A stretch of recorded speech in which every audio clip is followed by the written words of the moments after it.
저는 오늘 이 자리에 서기가 상당히 조심스럽습니다. 왜 그러냐면 제가 지금 맡고 있는 직위가 경회 도회장이거든요. 그 경회가 종전같이 안에서 뭐 보이지는 않습니다만은 여러 가지 그 심리적으로 위협을 느끼고 있을 정도입니다. 그래서 이 정관이라든지 이 법상 정치적 중립을 유지하도록 돼 있어 가지고 이런 정당 행사에 나와서 그 얘기하는 게 조심스럽습니다. 그러나 여기에서 4.3 문제에 대해서 뭐 발표를 해달라는 요청에 의해서 그래서 나왔기 때문에 그 문제에 한해서 말씀을 드리는 걸 이해를 해 주시면 고맙겠습니다. 어떻게 요청을 받고 여러분들에게 앉아서 말씀드리겠습니다. 6페이지짜리 제주 4.3 사건이라는 유인물을 드렸습니다. 요것을 서울에서 오신 분은 올라가시면서 비행기 안에서라도 읽어보시면 정확한 것이 나올 겁니다. 제가 여기에서 부연 설명을 하지 않아도 될 거고요. 그리고 여기 PPT도 준비되어 있습니다만은 이거 복잡하고 제가 언제까지 시간을 10분 지금 할 수 있습니다. 그러니까 저 30분까지 25분까지 25분 알겠습니다.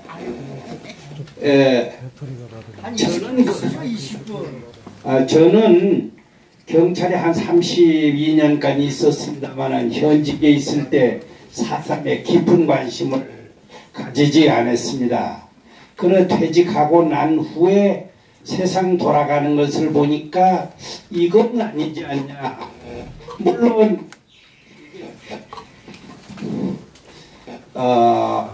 그 진압 과정에서 그냥 제가 목소리 크니까 그대로 서서 하겠습니다. 녹음을 해야 되네. 녹음도 될 거 같아요. 아까 그걸로 하라고요. 무고한 희생은 많이 있었지만 남로당이 일으킨 그들이 목표한 그 목적, 그 다음에 그들이 만행, 대한민국 건국이 어려움, 또 오늘이 영광, 이런 것이 전혀 안 되고, 그렇다고 보면 나는 그것이 잘못됐다 보는데 우리 후배들은 지금 좌파에서 선전하는 그대로 받아들인다면 그러면 이게 뭐냐? 그러니까 북한과 지금 대한민국을 봤을 때 우리는 위대하고 자랑스러운 나라인데 북한은 저 모양 저 꼴이고, 이렇게 후배들에게 반영이 되면 안 되겠다 해서 책을 한 100여 권 사서 읽고 그래가지고 뭐 책도 쓰고 했습니다만, 제가 그 4.3에 대해서 주장하게 된 동기는 그렇게 말씀을 드리겠습니다. 우선 그 유인물에 보시면은 제주 4.3 사건이 발발 배경이 나와 있습니다. 우리가 1945년 해방됐잖아요. 38선으로 북쪽엔 소련, 38선 이남은 미군이 점령해가지고 일본군 무장해제도 시키고 그 다음 그 사람들을 일본으로 돌려보내고 이렇게 했는데 이제 새 나라를 세워야 되지 않겠습니까? 그러면 소련식으로 국가를 세울 것이냐 아니면 자유민주주의 체제로 국가를 세울 것이냐 하는 이념, 체제에 대해서 소련과 미국 다음에 남북한 좌우익이 목숨을 건 투쟁이 결과로 빚어진 것이 4.3인 것입니다. 소련은 아주 옛날부터 이 한반도에 대해서 상당히 그 관심을 많이 가졌었습니다. 그래서 북한의 어느 도시를 좀 찝적대니까 영국에서 검은도를 점령해가지고 견제하고 이렇게 된 우리나라 지정학적으로 그렇게 된 건데 45년 그 해방된 후 35일 만에 스탈린이 북한만에서라도 그 친소 정권을 수립하라는 극비 지령을 내린 것이 있습니다. 그래서 했는데 이 45년 12월 달에 모스크바에서 미영소 외무상이 모여가지고 결의를 했는데 5년간 신탁 독재하자. 지금 당장 독립국가 되면 안 되고 5년간 하자. 그리고 남북한 문제는 미소공동위원회에서 인원해서 하자. 일이 된 거거든요. 그런데 우리가 일본한테 35년간 당했는데 또 신탁 독재 5년 안 된다. 이래서 좌우익이 공이 이건 절대 안 된다고 반대를 했는데 박헌영이도 그랬는데 스티코프가 박헌영이를 평양으로 소환해서 너는 찬탁을 해라. 일이 된 겁니다. 그래서 박헌영이가 내려와서 좌익은 아무런 설명 없이 그냥 이 찬탁으로 돌았고 우파는 계속 반탁으로 나간 것이 싸움이 붙게 된 시초다. 그래서 미소공동위원회에서 이걸 처리해야 되는데 86회나 회의를 했는데 결론이 안 났습니다. 그러니까 미국에서는 이걸 유엔으로 보냈죠. 이거 뭐 미소공회에서는 안 되고 유엔에서 이걸 처리하라. 유엔 총회에서 그러면 남북한 통틀어서 인구 비례에 의해서 자유, 비밀, 직접 투표를 해가지고 거기에서 대표자를 뽑아서 법도 만들고 임시정부를 만들자 이렇게 하니까 그렇게 하고 유엔 한국 임시위원단이라는 것을 8개국 대표로 만들어서 한국에 이제 파견을 했습니다. 그래서 먼저 둘러보고 이제 1월 22일 날 북한으로 가려니까 못 온다. 일이 막았단 말이야. 그러니까 한국 임시위원단에서 어찌 하오니까 이러니까 유엔에서는 그러면 그 선거 가능한 남한만이라도 투표를 하라. 이렇게 해서 1948년 5월 10일 그 재헌 그러니까 헌법을 제정할 재헌 국회의원 선거를 하려는데 남한의 남노당이 가만히 보니까 이거 하면은 좀 불리할 것 같고 또 북한에서는 계속 그 못하게 하라 이런 지령이 내려오고 하니까 제주도에 젊은 그때 김다참이라든지 이런 사람들이 이거를 못하게 하려고 해서 4월 3일 날 새벽 2시에 도내 12개 시설을 급습해가지고 경찰관 10명, 민간인 선거관리위원이라든지 이런 사람 17명, 합계 27명이 당일 사망하고 이때부터 이제 사상이 발생하게 된 겁니다. 그러면 이 사람들이 구호가 뭐냐? 단선 단정 반대 이거거든요. 그러면 단선은 누가 먼저 했느냐? 단정은 누가 먼저 했느냐? 단독 정부를 누가 먼저 했느냐? 이것을 보면 여기 유인물에 나와 있습니다만은 46년 2월 8일 그들이 먼저 북조선 임시인민위원회라고 하는 단독 정부를 출범시켰습니다. 왜 그것이 단독 정부냐? 거기에서 3월 5일 되니까 토지개혁 법령이라는 법을 만들어서 3월달 한 달 동안 완전히 개인 토지를 몰수했습니다. 그러면 지금 한국 땅이 개인 땅 전부 몰수할 수 있습니까? 아니면은 민주당이 그렇게 할 수 있습니까? 이것은 정부가 아니면 도저히 할 수 없는 거예요. 그러니까 그것이 사실상 북한의 단정이다. 그렇다고 보면 우리보다 2년 반 먼저 단정을 한 겁니다. 그 1년 후 47년 2월 20일 날 또 이들이 북조선 임시인민위원회에서 그 임시자를 뺀 북조선 인민위원회라는 거를 만들어가지고 완전히 이제 확실한 단독정부를 수립했는데 그것도 대한민국보다 1년 만 전에 이제 거기가 단정을 먼저 했다.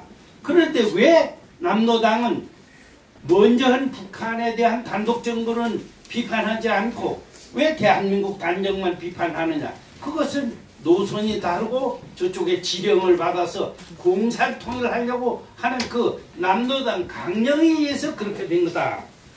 그리고 대한민국이 수립될 때 그 재헌위원 50선거 할 때 90 몇 프로 유인물에 나와 있습니다만 등록하고 또 90 몇 프로 이상이 투표해가지고 전 국민이 직접 참여하고 해가지고 대한민국이 수립이 됐는데 이거 저 정통성이 있는 것인데 대한민국 정부가 수립돼서 한참 있으니까 여수 반란 사건이 났거든요.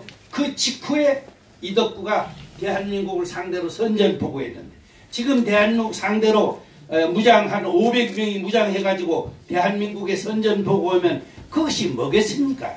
그거 장난입니까? 이게 반란이다 이거죠.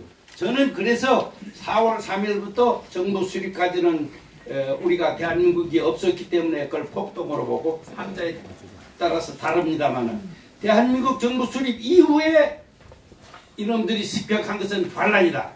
그렇게 하는데 국방부에도 무서워가지고 저 폭동까지는 자기네가 주장하는데 반란이라는 말을 못하겠다고 그래요. 근데 사실상 생각해 보십시오. 대한민국 정부 수립이 됐는데 대한민국 정부를 공격하고 마을을 공격하고 관공서를 공격하고 사람을 죽이고 이거야말로 반란이다. 그렇게 하시면 되겠고 이걸 좌파가 인정해야 화해가 되는 겁니다. 그래서 저는 항상 주장이 뭐냐면 너도 잘못했고 나도 잘못했다. 그러니까 너가 잘못한 것은 반란을 일으킨 것이고 대한민국 건국을 저지한 것이고 우리가 잘못한 것은 진압하는 과정에서 옥석을 가리지 못하고 좀 과잉진압하면 또 6.25가 나가지고 거기 그 보도연맹 과거에 남로간 전력 있는 사람들이 저쪽에 부역하고 그러니까 이걸 미리 그 예비 검속해서 집단 총살한 문제라든지 이런 거에 대해서 우리가 잘못했다. 많고 적음의 문제가 있지만 둘 다 잘못했는데 왜 대한민국을 건국하고 이만큼 발전시킨 애국 세력, 대한민국 세력에 대해서 공권력, 국가 공권력에 의한 양민 학살 사건으로 단정하느냐? 이거는 안 된다 이거야. 남노당이 대한민국 건국을 저지하기 위한 폭동 반란에 대해서도 역사적으로 준엄하게 비판이 있어야 된다 이거 이렇게 생각을 하는 겁니다. 다음 그 4.3 사건 정의는 그렇고 제주 4.3 사건이 왜 폭동이고 반란이냐? 이것은 그 4페이지에서 1번서부터 15번까지 그것이 아주 구체적으로 잘 나와 있기 때문에 반드시 읽어보고 암기하시고 해서 여러 사람들에게 전파를 해주시면 고맙겠습니다. 여기 그 보면은 13번에도 당시 남노당 대정면당 위원장 그 면당 위원장이라면 핵심입니다. 이윤방이라는 사람이 그 얘기했죠. 주동자는 빨갱이로 봐야지. 최종 목적은 공산주의니까 그들이 우선 목적은 조국 통일 조국 건설이고 그러니까 공산 조국 통일이 목적이었다는 것을 그 남노당 면책이 한 겁니다. 이건 좌파가 쓴 책에도 이건 나오는 얘기입니다. 그런데 이 좌파가 우리가 뭐 168억 써가지고 작년 70주년 행사했습니다만은 토론회를 하자. 우리가 4.3에 대해서 토론회를 해자도 이거 붙으면 자기네가 이론적으로 지니까 안 합니다. 지들끼리만 해요. 지들끼리만. 지금 이런 형편이고 가장 문제가 되는 것은 이번 4.3 특별법 개정안인데 여기 오영훈 국회의원이 발의했습니다만 자기네가 이걸 민중항쟁이라고 주장하려면 그러면 거기에서 저 죽은 사람들 어쩌다가 죽었냐 이것을 공개하고 그래야 될 거 아닙니까? 그런데 이걸 법률적으로 딱 묶어가지고 학술적으로마저도 연구하지 못하게 만들어 놨다 이게. 그런데 그것이 더 강화돼서 3년 이하 3천만 원 이하 벌금에 처하니까 오늘 저같이 얘기하는 사람은 앞으로 3년간 징역 가게 돼 있다 이 말이야. 이게 전체주의 법이지 대한민국 법이 아니란 말이에요. 그래서 상당히 걱정이 되는 바입니다. 시간이 다 됐는데 그 4.3에 대해서 꼭 알아야 될 것이 뭐냐면 주체가 남로당. 그 남로당 강령이 뭐냐? 조선 민주주의 인민국가국을 건설하는 것이 목적입니다. 이게 저 남로당 강령 제2조에 나와 있습니다. 토지를 몰수하여 토지 없는 농민과 토지 적은 농민에게 무상 분배한다. 그 다음에 강력한 민주주의 국가를 물질적 토대 위에 세울 것. 이것도 그 유물사관에 의한 거죠. 그 다음에 그러면 남로당은 몇 명이었냐 제주도에. 미군 정보국에서는 6만 내지 7만 명. 대개 이것은 무식한 농어민들이 많다 이렇게 되어 있습니다. 그 다음에 남로당 스스로는 5만. 그 다음에 4.3은 말한다라고 좌파에서 쓴 책에는 3만 명 일이 나와 있습니다. 그러면 핵심 세력은 몇 명이냐? 미군 정보국에서는 최전성기에는 4,500명. 여기에서 좌파 활동을 하다가 미국으로 도망가서 책 쓴 사람 김봉년이라고 김민주 둘이가 쓴 책에 보면은 3,000명. 정부 보고서는 500명. 저는 3,000명으로 봅니다. 500명, 그 전투부대만 500명. 전투부대가 그 인적 손실이 있으면 자위대에서 계속 보충하고 또 일개불락을 습격하려면 자위대가 사전 정보를 올리고 그 다 했고 또 그 습격하면 거기에 쌀 같은 거 지어서 같이 올라가고 이런 사람들까지 하면은 충분히 3,000명. 그러니까 3,000명은 희생자가 돼서는 안 된다 이제 이렇게 저는 보고 있습니다. 그 피해자는 얼마냐? 이번 문재인 대통령이 여기 추념사에서 3만 명이라고 그때 30만인데 10분질이 죽었다 하는데 이건 완전히 과장해도 너무 과장했습니다. 이 왜 3만 명설이 있었냐? 해방 직후에 4.3이 곧 나서 3만 명설이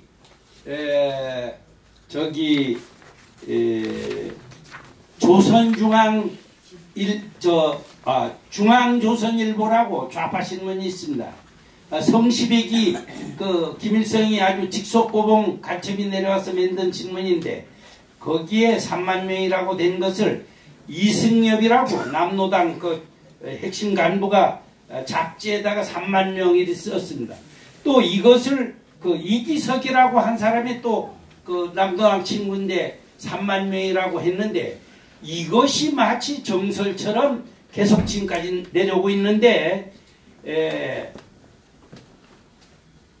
지금 정부 보고서에는 2만 5천 내지 3만 명으로 되어 있습니다. 그런데 실제 4.19 이후부터 지금까지 요 12월 31일까지 제 6차 신고를 받았는데 아마 죽은 사람은 추가되는 게 한 300명 미만으로 알고 있습니다만 현재 14,231명이 공식으로 되어 있는데 이 중에는 행불자가 있습니다. 여기서 형 받아가지고 마포, 인천, 서대문 여기 있는 건 저 북한군이 와서 형무소 문 열었거든요. 그러니까 다 그렇게 하다가 6.25에 참전해가지고 인민군으로 하다가 북한으로 올라가서 적십자 회담 때 그것이 오고 이산가족 상봉 때 그런 사람이 나타나고 있다 이게. 그래 행불자 3,578명. 그 다음 생존자가 있습니다. 후유장애자라고 163명을 빼면은 약 1,490명. 그러니까 만 한 1,000여 명이 그 사망했습니다. 그런데 이걸 말이야 저 4.19 이후 지금까지 이렇게 나오고 공식 기록이 있는데 왜 대통령이 그 3만 명이라고 하는지 이런 건 안 되는 거죠. 저는 무고한 희생은 있었다고 보는 겁니다. 그리고 남로당 반란을 부정해서는 안 된다. 이렇게 주장하는 사람입니다. 되게 그런 것이고 또 한 가지 여기서는 화해상생 경우에도 화해상생해서 저 전임자가 그래가지고 제가 지금 아주 난처한 입장에 있습니다만은 화해 좋죠. 화해 싫어하는 사람이 여기 누가 있습니까? 그러나 진실은 서로가 인정하고 화해를 해야 그게 영원한 화해고 진정한 화해고 그런 것이지. 그냥 그쪽은 덮어놓고 공권력에 의한 양민 학살 사건이라면 그러면 저 중원묘지에 있는 그 사람들은 경찰관이 180명 죽었습니다.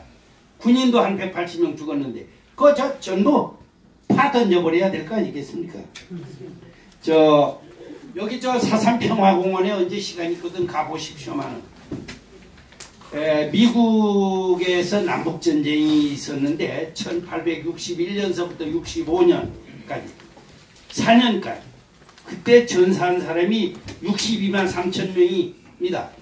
그런데 미국이 1차 대전, 2차 대전, 6.25 전쟁, 베트남 전쟁에서 죽은 전사자가 61만 4천 명이 전사했습니다. 그렇다고 보면 남북전쟁 때 9천 명이 더 죽었어. 그런데 미국에는 가보십시오만은 그 남북전쟁 기록은 남겼지만 남북전쟁 기념관은 없습니다. 지금 저 기념관에 가보면은 작년에 40만이 저 학생들을 봤다고. 대한민국 건국이 어렵고 그런 내용, 또 지금 대한민국이 영광, 또 남로당이 만행, 그들이 목적, 이런 것이 하나도 없습니다. 그 대한민국 공권력이 무자비하게 선량한 사람, 값어치도 없는 사람 양면을 학살하는 이걸로 묘사되어 있다.